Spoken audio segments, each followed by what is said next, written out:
आप सबों को जय मसीह की। बाइबल में बहुत सी महान और बेहतरीन घटनाएं मिलती है जो परमेश्वर के प्रेम को दर्शाती है। साथ ही माता पिता और बच्चों के बीच का प्रेम, दोस्तों का प्रेम, शत्रुओं से प्रेम।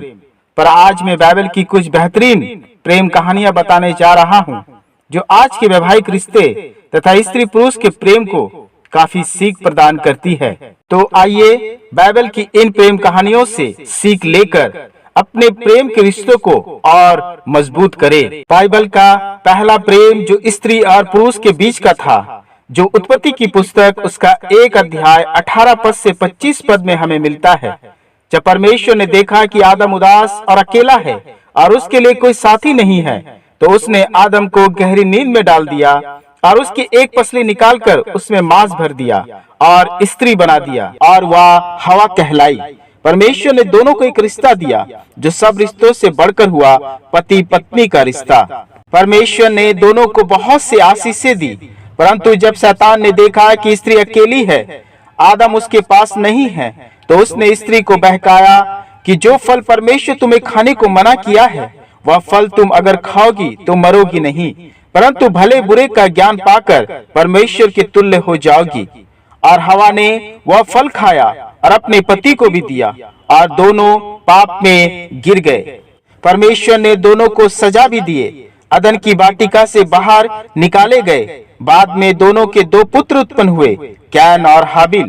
कैन जो अपने भाई हाबिल का हत्यारा बना। मेरे प्रियो, आदम और हवा के प्रेम कहानी से हम 2 बातें सीख सकते हैं।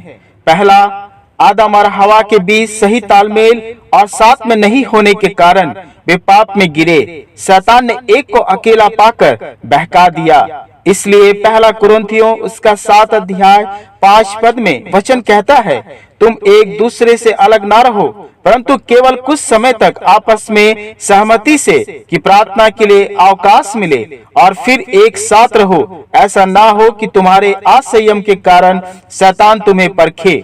दूसरा, आदम और हवा के जीवन में बहुत दुख तकलीफें आए, परंतु उन्होंने आपस में एक दूसरे को संभालते हुए जीवन में आगे बढ़ते गए। दोनों पाप में गिरे, सजा पाकर फिर खड़े हुए। पुत्र कैन हत्यारा निकला, परंतु आदम और हवा ने हिम्मत नहीं हारी और दोनों साथ रहकर हर मुश्किलों का सामना किया। अब्राहम और सारा के प्रेम को हम सब जानते हैं, जो उत्पत्ति की पुस्तक उसका 17 से 18 अध्याय में पाया जाता है। अब्राहम और सारा के प्रेम में एक अच्छी बात जो हर मसीह पति पत्नी को सीख देती है कि जब परमेश्वर ने अब्राहम को बुलाया तो उसकी पत्नी सारा परमेश्वर की उस बुलाहट में अपने पति के कदम कदम पर साथ दी और उसके सुख दुख में साथ रही। अब्राहम और सारा दोनों बूढ़े और निसंतान थे, परंतु इसके लिए उनके प्रेम में कभी कमी नहीं आई और परमेश्वर ने उनके प्रेम में कमी आने भी नहीं दी और बाद में संतान देकर उन्हें आशीषित किया। दूसरी बात जो इस प्रेम कहानी से हम सीखते हैं, सारा और अब्राहम का प्रेम हमें यह भी दिखाती है कि हम अपने प्यार को खुश करने के लिए, पति अपने पत्नी को खुश करने के लिए और पत्नी पति को खुश करने के लिए हम गलत निर्णय लेते हैं और पाप में गिरते हैं। जैसे सारा जो बांझ थी और संतान प्राप्त करने के लिए उसने अपने पति को अपने दासी हाजिरा के पास भेज दिया और बाद में सारा हाजिरा और परमेश्वर की गुनहगार ठहरी। मेरे प्रियो, हम भी अपने रिश्तों में गलतियां करते हैं, परंतु सारा और अब्राहम की तरह पश्चाताप कर ईश्वर के आशीषों का हकदार बन सकते हैं। पति पत्नी को एक दूसरे का साथ कभी नहीं छोड़ना चाहिए, सुख दुख का सहभागी होना चाहिए। जीवन की हर परिस्थिति में परमेश्वर पर भरोसा रखना चाहिए, वो जरूर रास्ता निकालेगा। जैसा वचन भी कहता है, पहला पतरस उसका 5 अध्याय 7 पद में, अपनी सारी चिंता उसी पर डाल दो क्योंकि उसको तुम्हारा ध्यान है। इसहाक और रेबिका की प्रेम कहानी में परमेश्वर का, अब्राहम का और उसके सेवक इलियाजर का अहम रोल हम देखते हैं, जो पाया जाता है उत्पत्ति की पुस्तक उसका 24 अध्याय। अब्राहम अपने सेवक को भेजता है कि उसके पुत्र इसहाक के लिए एक स्त्री ढूंढ कर लाए और वह सेवक परमेश्वर की अगुवाई में चमत्कारी ढंग से रेबिका को इसहाक के लिए चुनता है। यह प्रेम कहानी एक रिश्ते के अधूरेपन को पूरा करती है। सारा की मृत्यु हो चुकी थी और इसहाक उसकी माँ सारा के बिना अकेला था। रेबिका ने इसहाक के इस अधूरेपन को अपने प्रेम से भर दी। जैसा वचन कहता है, उत्पत्ति उसका 2 अध्याय 18 पद, फिर यहोवा परमेश्वर ने कहा, आदम का अकेला रहना अच्छा नहीं, मैं उसके लिए एक ऐसा सहायक बनाऊंगा जो उससे मेल खाए। पहला कुरिन्थियों की पुस्तक उसका 7 अध्याय 3 पद में लिखा है, पति अपने पत्नी का हक पूरा करे और वैसे ही पत्नी भी अपने पति का हक पूरा करे। मेरे प्रियो, प्रेम के रिश्ते में, पति पत्नी के रिश्ते में भी ऐसा है कि हम एक दूसरे के अधूरेपन को पूरा करें और रिश्ते को मजबूती दे। उत्पत्ति की पुस्तक उसका 29 अध्याय में हम याकूब और राहेल की प्रेम कहानी को पाते हैं। हर मसीह स्त्री का चाहत याकूब जैसे पति की होती है, क्योंकि याकूब ने राहेल के पिता लाबान के शर्त के अनुसार 7 साल राहेल के पिता लाबान की सेवा की। परंतु बाइबल बताती है कि राहेल के पिता लाबान ने धोखे से याकूब की शादी लिया से कर दी। परंतु याकूब अपने प्यार राहेल को पाने के लिए उसके पिता लाबान के यहाँ फिर 7 साल और नौकर बन के रहा और अंततः उसने अपने प्यार को पा लिया। परंतु बहुत सी कठिनाइयां उसके वैवाहिक जीवन में आई, जिसके कारण उनके बच्चों के बीच मतभेद उत्पन्न हो गया। मेरे प्रियो, प्रेम के रिश्ते में अनेकों कुर्बानी देनी होती है। जैसे याकूब ने राहेल के प्यार को पाने के लिए 14 साल की मेहनत की। मेरे प्रियो, पति पत्नी के रिश्ते और प्रेम के रिश्ते में समर्पण, बलिदान और एक दूसरे को सहने की मोहब्बत होनी चाहिए। जैसा वचन इफिसियों की पत्री उसका 4 अध्याय 2 पद में लिखा है, सारी दीनता और नम्रता सहित और धीरज धरकर प्रेम से एक दूसरे को सह लो।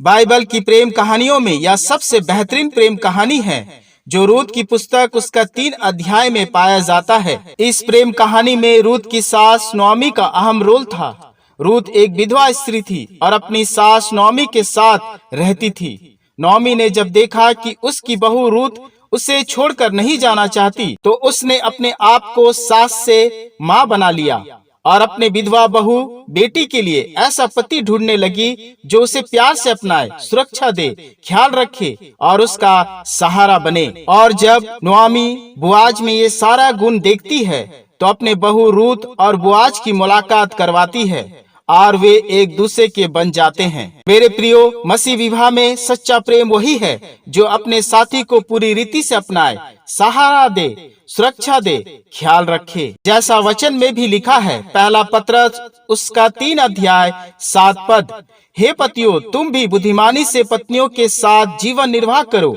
और स्त्री को निर्बल पात्र जानकर उसका आदर करो, यह समझकर कि हम दोनों जीवन के वरदान के वारिस हैं, जिससे तुम्हारी प्रार्थनाएं रुक न जाए। न्यायों की पुस्तक उसका 16 अध्याय में सिमसोन और दलीला की प्रेम कहानी को हम पाते हैं। परमेश्वर का एक चुना हुआ एक योद्धा सिमसोन जब दलीला के प्रेम में गिरता है, तो दलीला ही उसका जीवन बन जाता है। परंतु दलीला 1100 चांदी के सिक्कों में फलस्तीनियों के हाथों बिक जाती है और अपने प्यार सिमसोन की गुप्त बात और ताकत को जो सिमसोन के बालों में थी फलस्तीनियों को बता देती है और इस तरह फलस्तीनी सिमसोन को पकड़ लेती है और इस प्रेम कहानी का अंत हो जाता है। मेरे प्रियो, प्रेम के रिश्ते को पैसे से कभी ना तोले, क्योंकि आजकल प्रेम का रिश्ता पैसों के आगे विवश हो रहा है। साथ ही अपने और अपने साथी के गुप्त बातों को, पति पत्नी की बातों को, घर की बातों को बाहर ना बताए, क्योंकि यही रिश्ते का अंत कर सकती है। पहला तीमुथियुस उसका 6 अध्याय 10 पद में लिखा है, क्योंकि रुपये का लोभ सब प्रकार की बुराइयों की जड़ है। दूसरा सामुएल उसका 11 अध्याय और 12 अध्याय में राजा दाऊद और बेतशबा के प्रेम कहानी को हम पाते हैं। प्रेम का यह रिश्ता परमेश्वर की दृष्टि में पाप ठहरा, क्योंकि यह रिश्ता अवैध प्रेम संबंध को दिखाती है।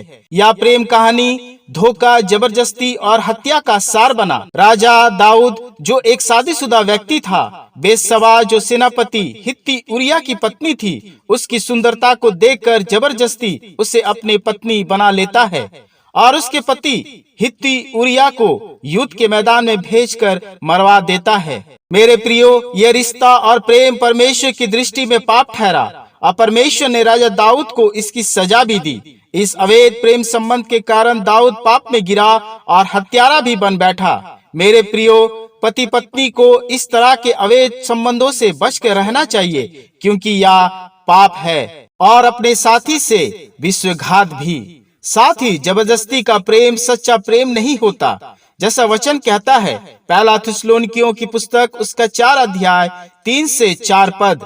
क्योंकि परमेश्वर की इच्छा यह है कि तुम पवित्र बने रहो, अर्थात व्यभिचार से बचे रहो, और तुम से हर एक पवित्रता और आदर के साथ अपनी पत्नी को प्राप्त करना जाने। मत्ती रचित सुसमाचार उसका 1 अध्याय में मरियम और यूसुफ की प्रेम कहानी को हम पाते हैं। ये रिश्ता प्रेम को अलग मायने देती है। इस रिश्ते में सच्चे प्रेम की खुशबू है, त्याग है, अपनापन है। मरियम और यूसुफ के विवाह से पूर्व ही पवित्र आत्मा से परिपूर्ण होकर मरियम गर्भवती पाई गई। यूसुफ जो धर्मी पुरुष था, स्वप्न में परमेश्वर का दर्शन पाकर विवाह से पूर्व ही गर्भवती मरियम को अपना पत्नी का दर्जा दिया और समाज और उसकी मर्यादा से ऊपर उठकर अपनी पत्नी से प्रेम किया और उसका ढाल बनकर खड़ा हो गया। और मरियम ने भी परमेश्वर की दासी बनकर 9 महीने तक यीशु को अपना गर्भ में रखा और यीशु मसीह को जन्म दिया। और यह तभी संभव हुआ क्योंकि मरियम और यूसुफ का प्रेम एक दूसरे के प्रति सच्चा था, ईमानदार था और भरोसे का था। मेरे प्रियो, इस प्रेम कहानी में मरियम और यूसुफ ने अपने प्रेम के रिश्ते से बढ़कर अपने परमेश्वर को पहला स्थान दिया, इसलिए उनका आपसी रिश्ता और मजबूत हुआ। और यीशु मसीह के जन्म के लिए परमेश्वर ने मरियम और यूसुफ को चुना, उनके प्यार को चुना जो निस्वार्थ था। मेरे प्रियो, बाइबल की ये सभी प्रेम कहानियां हमें सच्चे प्रेम की परिभाषा बताती है। इन प्रेम कहानियों से हम सबक ले सकते हैं कि हमें अपने प्रेम के रिश्तों में गलतियों को जगह नहीं देना है, शैतान को और उसके कार्यों को आने नहीं देना है, और पति पत्नी के रिश्ते को मसीह के सिखाए शिक्षा में और मजबूत करना है। प्रभु आप सबों को इस वचन से बहुतायत से आशीष दे। धन्यवाद।